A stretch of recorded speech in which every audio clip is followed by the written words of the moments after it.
축하드립니다. 예, 축하드립니다.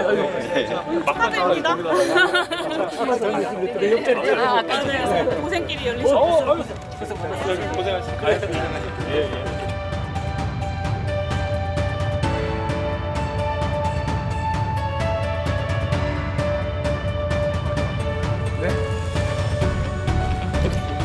원내대표 다 같이 오셨습니다.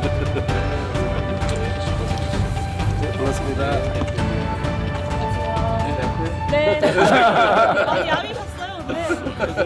국회가 키운 애기. 6살. 국회가 키운. 커가지고 혼자 다.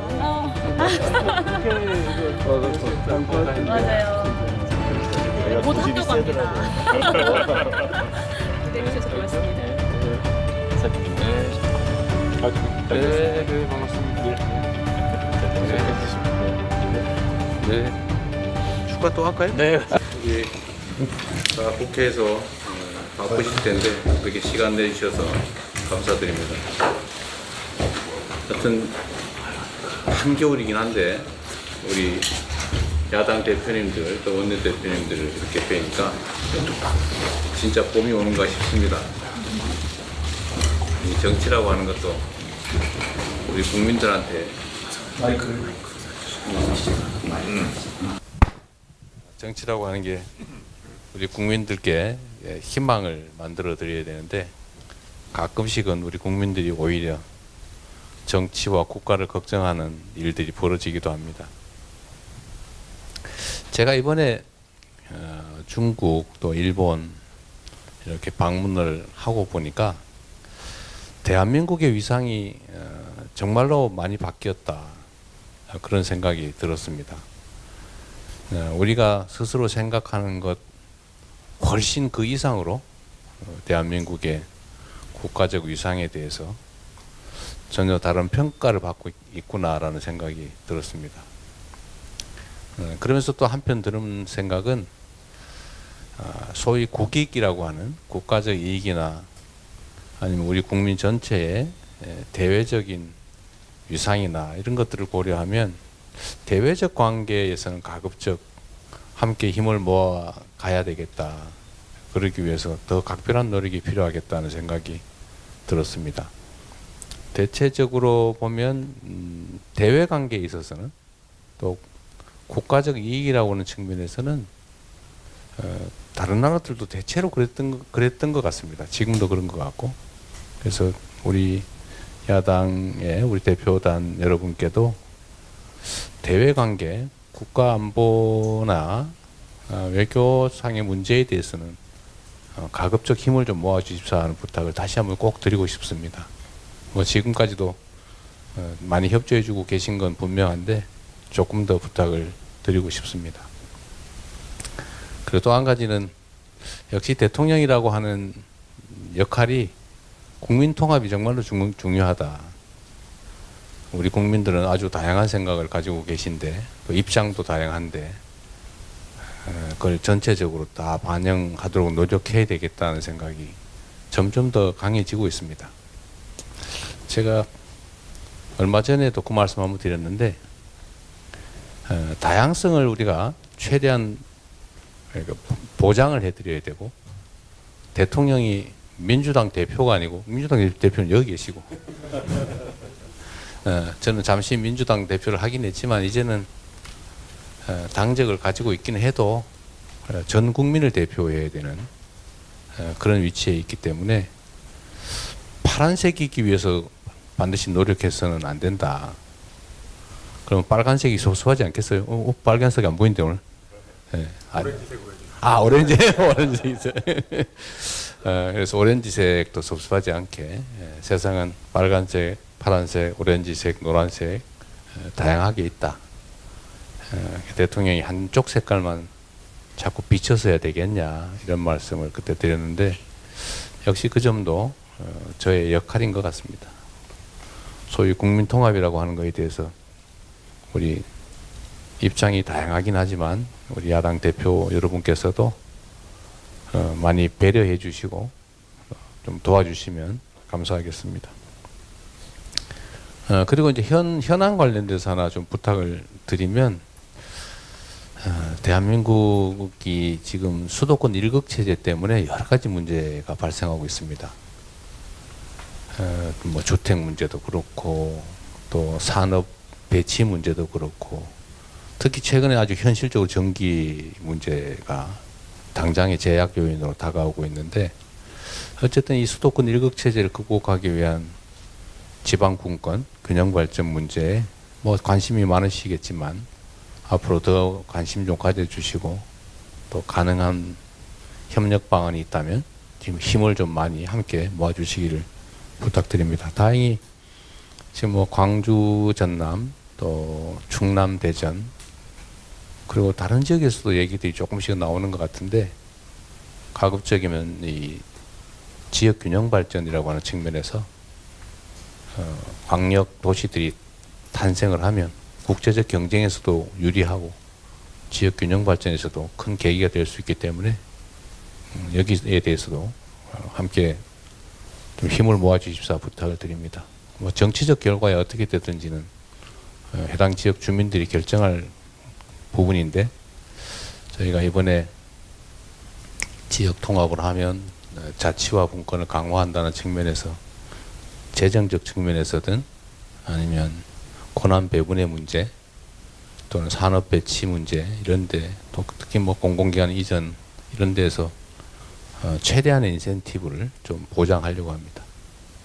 그래서 여러분들 약간의 뭐 입장이 다를 수도 있지만 분권 강화라는 측면에서 또 균형 발전이라는 측면에서 또 수도권 일극 체제 극복이라는 측면에서 많이 관심 가져주시기를 부탁드리고 이렇게 함께 해주신 점에 대해서 다시 한번 감사드립니다. 환영합니다. 고맙습니다. 부산한당 대표.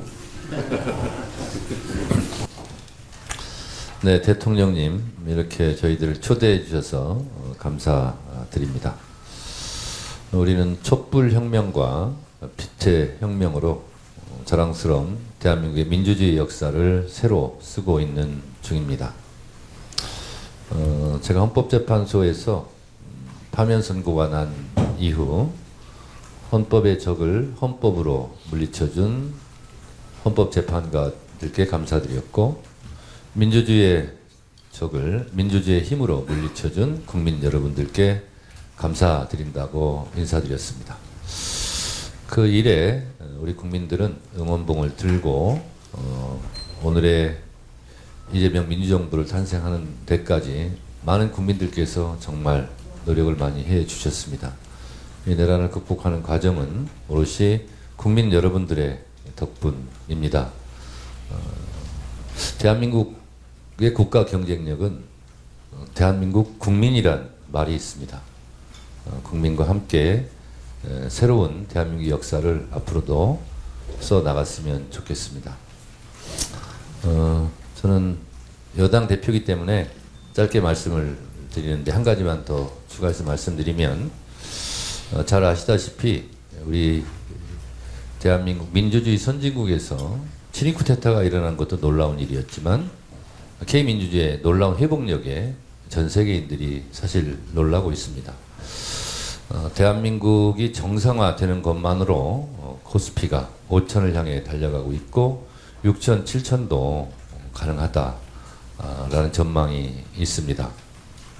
우리나라는 수출로 먹고 사는 나라이기 때문에 대외 경제 의존성이 큰 경제 구조를 갖고 있습니다. 그만큼 외교가 어느 나라보다 중요한데 트럼프 대통령과 시진핑 주석과 어깨를 당당히 하는 이재명 대통령의 외교 역량에 많은 국민들은 박수를 보내고 있습니다.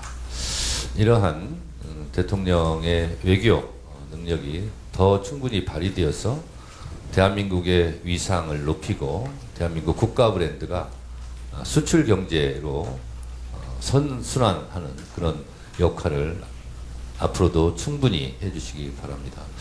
외교의 최종 목표가 국익 추구라고 하는데 이 외교는 그야말로 여기 계신 모든 정당에서 함께 조당적으로 협력하고 노력해 주셨으면 고맙겠습니다. 감사합니다. 이렇게 초대해 주셔서 감사드립니다. 목당 무슨 색깔이에요? 저희 좀 짙은 파란색입니다. 민주당보다 더 짙다는 취지입니다.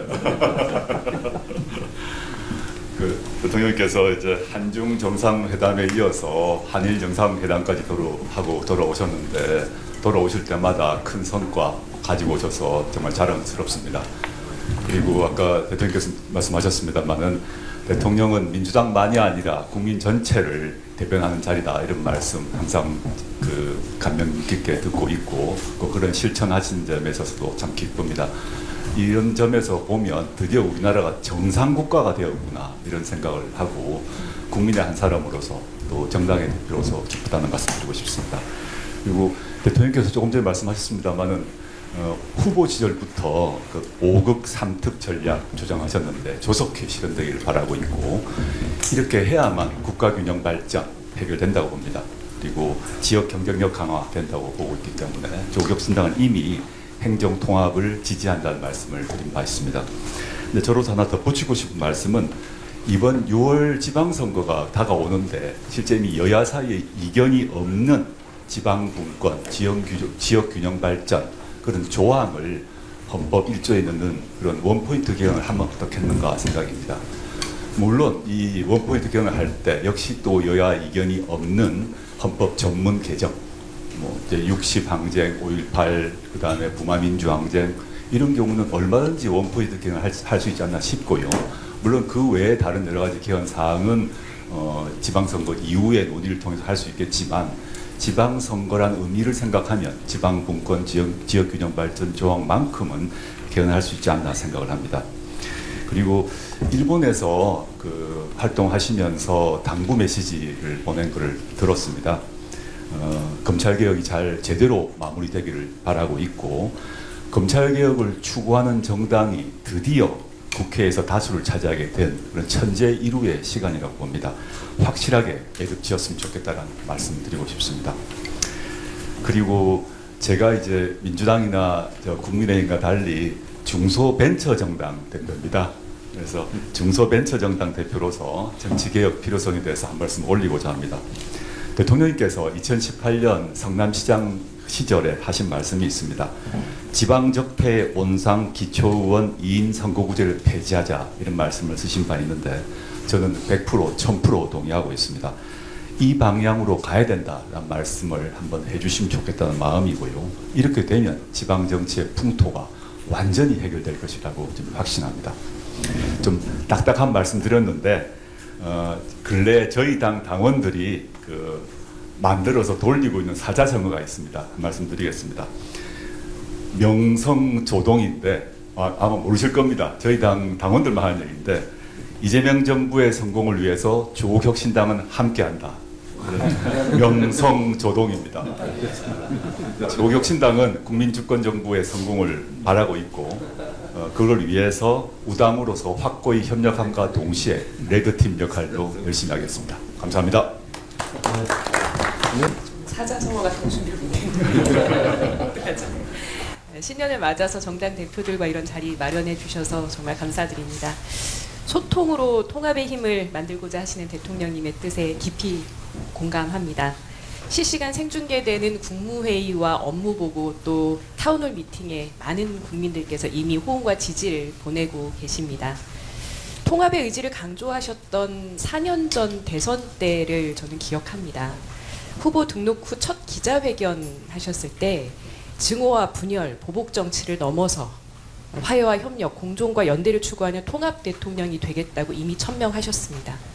그러시면서 거대 양당의 기득권 정치의 결과로 국민은 울며 겨자 먹기로 차악을 선택해야 하고 이는 선의의 경쟁이 아니라 비협조와 발목 잡기로 정치 행정 실패를 유도하는 데 몰두하게 했다고 진단하셨고요.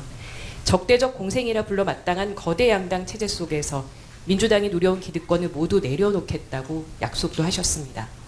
당시 더불어민주당은 국민통합 정치개혁안을 발표했고 대선 후 야당이 되어서도 74명의 국회의원들이 정치개혁을 촉구하는 국회 농성을 벌이면서 지방선거 직전까지 국민의힘을 설득하던 모습이 생생합니다. 그로부터 4년이 흘렀습니다. 이제는 정치개혁을 이룰 때가 됐습니다. 선거제도를 바꾸는 것이 권력을 잡는 것보다 훨씬 큰 정치 발전을 가져온다고 하셨던 고 노무현 대통령의 말씀처럼 이번 지방선거 전 민주정치 발전의 뜻을 함께하는 모든 정당이 역사적 책임감을 안고 정치개혁의 소명을 다했으면 합니다. 오늘 이 자리에서 그 뜻을 모으기를 기대합니다. 한 가지 더 말씀드리면 지난해 국회 통과한 노란봉투법이 3월 9일 시행을 앞두고 있는데요. 노조법 개정 취지를 정면으로 훼손하면서 하청 노동자 120명을 집단 해고한 기업이 있습니다. 공적 자금 8,100억 원을 투입했던 한국 GM입니다. 지난 1일부터 전국의 직영 정비센터 폐쇄까지 이어지니까 GM의 한국 시장 철수를 위한 수순 아니냐는 의심이 거치지 않고 있습니다. 노조를 결성했다는 이유로 일터에서 쫓겨난 노동자들이 고용노동부의 역할을 기다리며 한겨울 농성을 이어가고 있는데요. 정부의 개입을 요청드립니다. 끝으로 행정통합 관련해서도 의견 드리겠습니다. 지역균형 발전은 절실한 목표라는 것에 동의합니다. 그러나 양질의 일자리 창출과 산업 육성 정책이 동반되지 않는다면 통합은 형식에 그칠 수도 있습니다. 통합 추진 과정에서 또 다른 소외 지역이 생겨서도 안 될 것입니다. 충분한 정보 공개와 실질적인 주민 의견 수렴, 지역 간 이해관계를 조정하는 민주적 절차가 선행돼야 함도 강조드리고 싶습니다. 이 밖에도 오랜 수건인 시민참여 개헌을 비롯해서 정부와 국회, 시민사회가 함께 머리 맞대고 풀어야 할 숙제들이 너무나 많습니다. 진보당은 대전환의 시대를 열어내는데 진보 야당으로서의 역할을 책임있게 해내겠습니다. 양극화, 불평등 극복을 위한 진보적인 정책들도 적극적으로 제안드리겠습니다. 오늘 자리에 함께 하신 정당들과 연대하고 협력하고 또 경쟁하면서 국민의 요구에 화답하는 한 해가 되기를 기대합니다. 고맙습니다. 예, 대통령님, 개혁신당의 전하랍니다.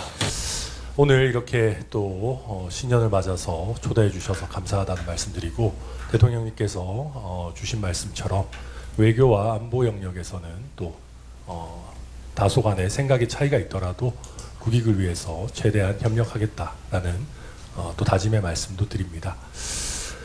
제가 사실 오늘 그 19시간 정도 필리버스터를 하다가 와서 조금 군기가 덜 빠져 있을 수도 있습니다. 근데 이제 제가 그래도 말씀드리고 싶은 것은 원래 사실 제가 필리버스터를 좀 최대한 24시간 할까 하는 고민도 했었는데 그래도 다른 약속도 아니고 우리 대통령님과의 또 약속이고 제가 무슨 일이 있어도 가겠다라고 말씀드렸기 때문에 또 대통령님 이렇게 뵙고 또 인사드리고자 왔습니다. 오늘 필리버스터 뭐 대통령님 잘 아시겠지만 2차 종합특검에 관한 부분이었습니다.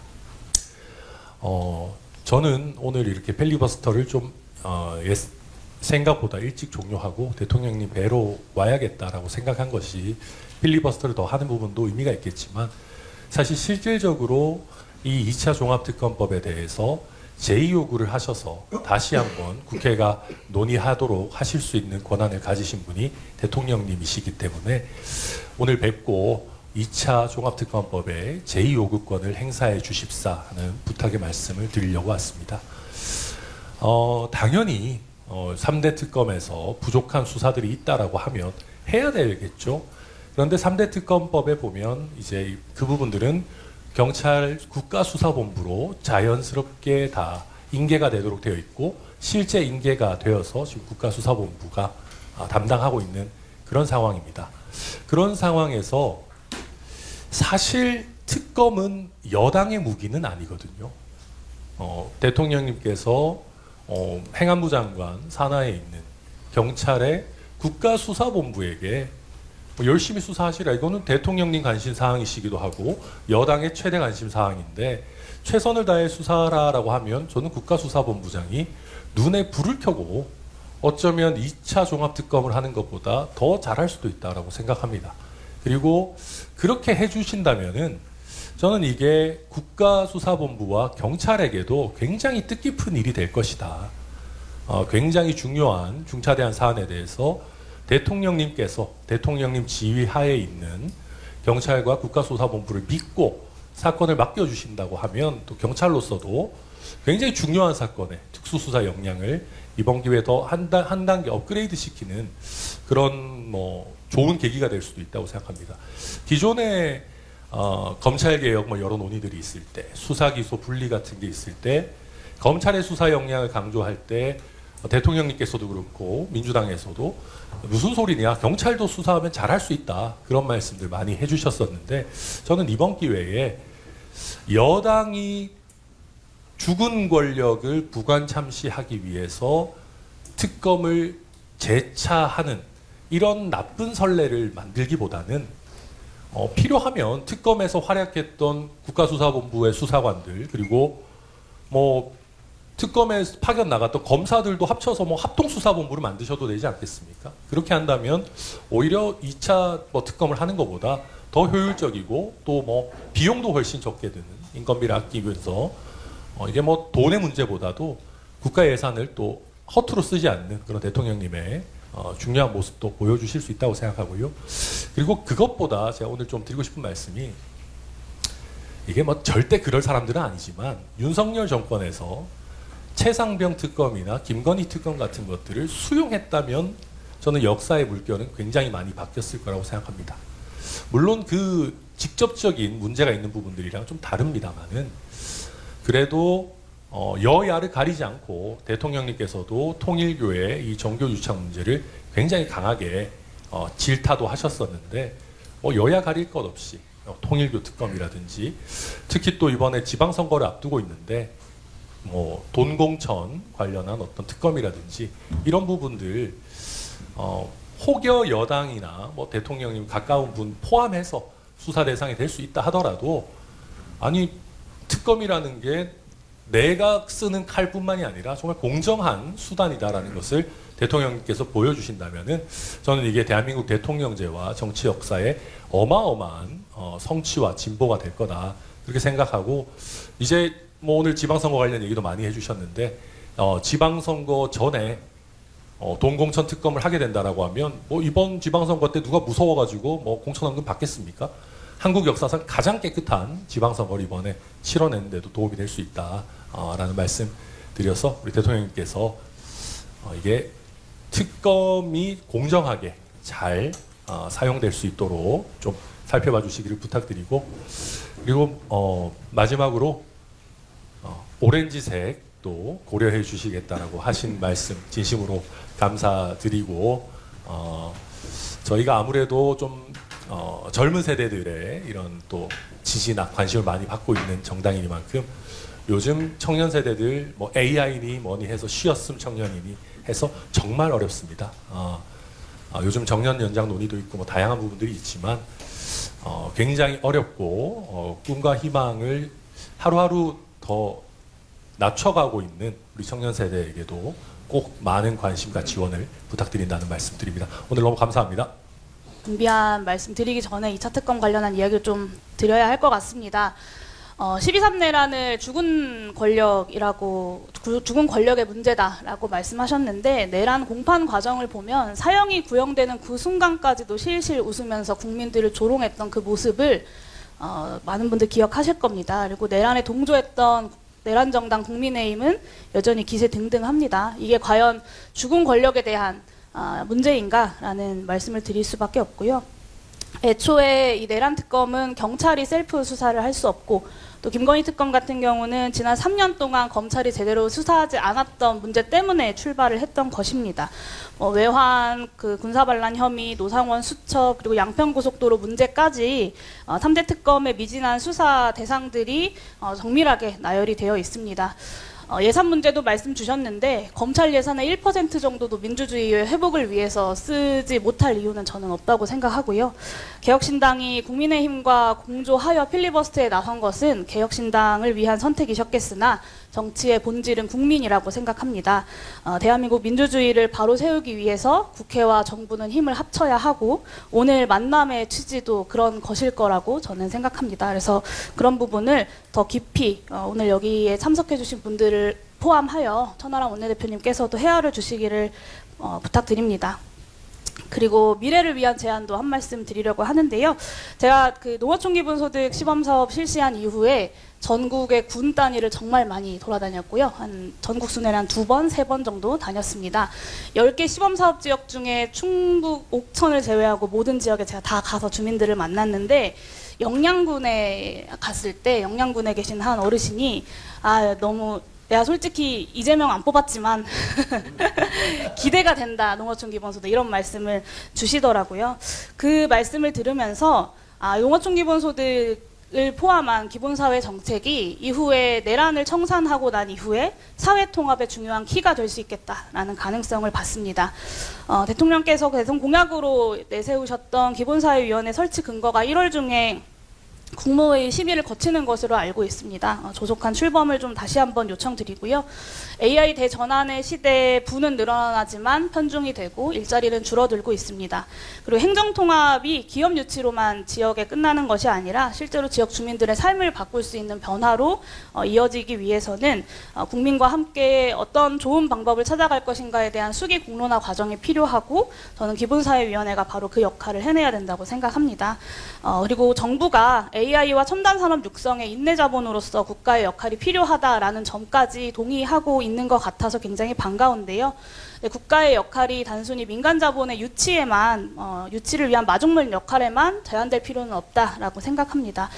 독일이 지난해에 에너지 전환과 안보를 위해서 5천억 유로 규모의 국채 발행을 가능하도록 했습니다. 대한민국 예산의 1년 가까이를 결단을 한 것인데요. 대한민국이 그런 결단을 하지 못할 이유가 없다고 생각하고 대한민국도 더 과감한 미래를 위한 투자가 필요하다라는 점을 당부드립니다.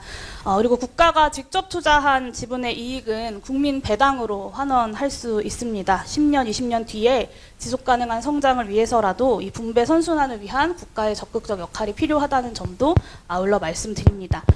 국채 발행을 통한 미래 투자 그리고 조세 개혁을 통한 재정 확보, 국가 투자 이익의 국민 배당 등을 기본사회위원회에서 함께 공론화해 주시기를 조속한 출범과 함께 요청드리고요.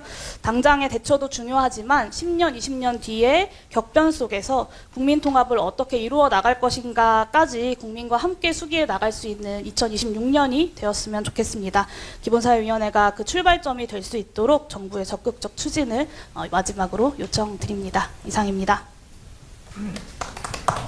준비하고 제안하고자 했던 내용과 더불어서 저도 한 말씀을 잠깐만 더 붙이겠습니다. 지금 2차 종합특검 관련해서 용해인 대표께서도 말씀하셨지만 이것은 죽은 권력에 대한 구간 참시가 아니라 진실의 근거에서 역사를 바로잡고 민주주의를 회복하게 한 당연한 조치라고 생각을 해주셨으면 좋겠습니다. 이게 정쟁의 사안이 아니라 지금 내란을 겪었던 대한민국이 민생과 민주주의 회복을 하는 과정에서 반드시 거쳐야 될 것이고 지금 짧은 기간에 특검을 통해서 많은 지시를 밝혀내지 못한 한계를 다시 한번 보완하는 과정이라고 꼭 말씀을 드리고 싶습니다. 이에 대해서 국가수사본부의 수사 역량을 하는 계기로서 국가수사본부에서 하는 게 좋겠다 이렇게 천하람 원내대표께서 말씀하셨는데 오히려 그게 또 다른 정쟁을 낳을 가능성이 있기 때문에 공정한 특검을 통해 가지고 진행돼야 된다는 말씀을 드리고 동공천 특검과 통일교 특검은 오히려 특검을 하자고 하면서 종합특검은 국가수사본부로 맡기자는 것은 오히려 이게 모순적인 상황이다. 중요한 것들은 모든 수사 역량을 동원해서 특검으로 진행하는 것도 함께 동의를 해주시면 좋겠다 이 말씀을 드립니다. 그리고 새해를 맞이해서 그동안 7개월 동안 대통령님께서 정말 어려운 대한민국의 위기의 극복을 위해서 노력하셨는데 이제 새해를 맞이해서는 그 한 발 더 나아가는 대한민국의 대전환의 계기를 만드는 시간이 되어야 된다고 생각을 합니다. 그런 점에서 매우 중요한 사안들이 많지만 그래도 꼭 초기에 되짚어야 될 이야기 몇 가지는 좀 부탁드리고 싶어서 준비를 해왔습니다. 첫 번째는 정치개혁입니다. 조국 대표님이나 다른 대표님들도 말씀드렸지만 지금 일극체제, 수도권 일극체제를 극복하기 위해서 지방분권과 지방자치제도의 복원이 필요하다고 하면서 우리가 이제 행정통합까지도 고민하고 있는 게 사실입니다. 지역소멸과 저출생 문제의 이 대한민국의 위기를 극복하기 위해서도 그건 반드시 필요하죠. 그런데 이것은 단순한 지역의 확장과 통합만으로 아니면 재정의 확대만으로는 이루어지기 어려울 수도 있다. 이런 부분에 대한 제도 설계가 촘촘하게 그리고 구체적으로 진행됨과 동시에 그 대한민국이 국민주권 정부라고 이야기했던 것처럼 각 지역의 주민들이 주민의 주인으로서 행동할 수 있는 제도적 변화가 필요합니다. 그런 부분에서 지방자치제도의 를 잘 올바르게 만들기 위한 선거제도 개혁은 반드시 필요하다고 생각합니다. 그런 차원에서 우리가 모두가 마음을 모아가야 될 때 이번 지방선거가 대한민국의 대전환을 만드는 첫 번째 선거가 될 수 있다. 이런 차원에서 정치권에서도 고민을 하고 이 부분은 지방정부에서 주민들을 위해서 가장 열심히 그 시간을 보내셨던 대통령께서도 누구보다 잘 알고 있을 거라고 생각을 하고요. 이게 단순하게 이제 정치권만의 문제가 아니라 대통령님께서도 국가를 위해서 우리 주민들을 위해서 이런 의지를 한 번 더 표명을 해주시면서 함께 마음을 모아갈 때 이런 새로운 변화가 만들어질 수 있다고 생각을 해서 다시 한번 간곡하게 한번 말씀을 드렸습니다. 그리고 두 번째는 자본시장 정상화와 민생 회복 관련 내용인데요. 코스피 지수가 이제 4,800을 넘어서 5,000으로 가고 있는 상황인데 이에 비해서 자본시장과 이제 경제 활성화하는 성장 동력은 발생하는데 우리 민생 문제나 그 다음에 불평등 문제는 완화되고 있지 않습니다. 심지어는 1950년대 토지개혁 이전으로 불평등 상황이 나빠지고 있다 이런 통계도 나오고 있습니다. 그러니까 대통령님께서 모두의 과실이 모두에게 갈 수 있도록 해야 되는 게 매우 중요하다고 말씀하셨고 이게 국민통합과 사회적 갈등을 줄이는 매우 중요한 것이기 때문에 이 사회적 불평등, 특히 자본시장의 어떤 독점으로 인한 불평등이 해소되면서 같이 모두가 이 경제 성장의 과실, 그 다음에 자본시장 활성화로 인한 그 성과를 나눌 수 있도록 나머지 부분에 대한 미비된 조치나 이런 것도 함께 고민을 해주셨으면 좋겠다 이 말씀을 드립니다. 그런 부분에서 제가 하나를 더 붙이고 싶은 게 조세 개혁이 이제 필요하다. 지금까지 대한민국의 조세는 과거에 20세기의 조세 제도를 기본으로 했습니다. 그런데 과학기술의 변화와 많은 사회적 변화에 맞는 공평과세를 위한 조세 제정을 올바르게 만들기 위한 혁명적인 조세 개혁이 필요하다. 그래서 새로운 조세를 발급해서 재정의 부분을 좀 채우는 것, 예를 들어서 데이터세나 부동산세의 새로운 전환, 그리고 인공지능세나 노버세, 온라인 플랫폼세 등등에서 새로운 경제구조에 맞는 세제 개편이 필요하다 이 말씀을 꼭 드리고 싶고 그런 부분에서 국가에서도 좀 고민해 주시면 좋겠다 이 말씀을 드립니다. 그리고 마지막으로 검찰개혁에 대해서 말씀을 드리고 싶은데요. 대통령님이 검찰개혁에 대해서 누구보다도 정확한 의지를 가지고 있다는 건 잘 알고 있습니다. 그럼에도 불구하고 여전히 세부적인 진행 과정에서 우리 국민들은 좀 걱정을 하고 있습니다. 왜 그러냐? 이 내란의 출발은 검찰의 특권과 법조 기득권이 대한민국의 국민들 위해 군림하면서 그 오만과 독선, 그 특권에 젖은 세력들이 내란까지 일으킨 겁니다. 그래서 검찰개혁은 이 내란을 극복하기 위한 과정에서 정치개혁과 더불어서 내란을 완전하게 종식시키는 가장 중요한 출발점이자 도착점이라고 생각을 합니다. 그런 부분에서 국민들이 원하는 방향과 속도로 진행될 수 있도록 정치권에서도 노력하고 대통령께서 관심 가져줬으면 좋겠다. 특히나 이 경찰로 어떤 수사권이 또 다르게 독점되면서 발생한 문제점은 검찰을 통해서 하는 게 아니라 새로운 검찰개혁 방안을 통해서 해야 된다는 이 기준은 사라지지 않았으면 좋겠습니다. 그래서 이런 부분을 함께 국민들이 걱정 없이 대한민국을 새롭게 회복하는데 노력할 수 있도록 대통령님께서도 어려운 국면이지만 한 번 더 꼼꼼히 살펴주셨으면 좋겠다 이 말씀을 꼭 드리고 싶습니다. 다시 한번 어려운 길에서 이 무지개의 색깔을 만들어가기 위해서 통합과 다양성을 존중해 주시는 대통령님께 다시 한번 깊이 감사드립니다. 사회민주당의 색깔은 제주 감귤색입니다. 네네. 이 개혁 오렌지보다 저희들이 먼저 제주 감귤색을 썼는데요. 저희가 안 알려져 있다 보니까 이 주황색이 개혁신당 색이 원래 먼저 나온 걸로 알고 있는데 저희가 사회민주당을 창당하면서 처음 했던 게 제주 감귤, 그 다음에 강원 초록이었습니다. 네. 그래서 어쨌든 다양한 색깔 무지개가 가장 아름답듯이 이 통합과 다양성을 위해서 정치개혁이나 사회통합적인 어떤 제도개혁에 대통령께서 더 힘써주시길 다시 한번 부탁드립니다. 고맙습니다.